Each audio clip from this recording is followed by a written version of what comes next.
share a heart natin.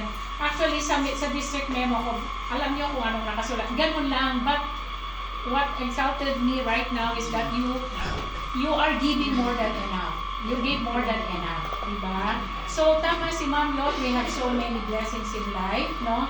The attitude of gratitude, no? So, sa inyong mga bata, parang yung kinder kanina, sabi niya, Mama, no, ngayon lang po ako tatanggap ng ganitong gift. At sa teacher pa. So, sana ma-appreciate ninyo, no, yung kung ano man ang meron. It's not the amount, no, diba? It's the thought that counts. So, whatever it is, kayo ang special na pinili ng mga teachers ninyo na mabigyan ninyo ng gift. And I know you will remember this day, no?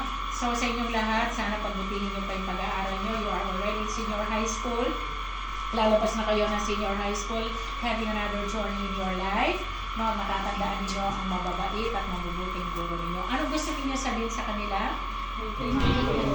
Oo, yung simple thank you daw nakakataba ng puso, no? Oo nga naman, ang dami nating challenges, pero nagagawa pa natin talagang magbigay.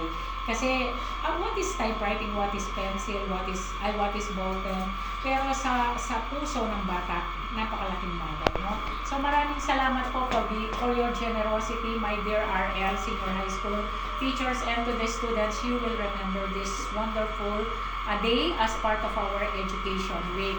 Iba-iba po kasi ang way ng celebration per district, but in our district, we decided, di pamamlot ng mga principal, to share a heart, as simple as that. Ganun lang kasimple ang buhay.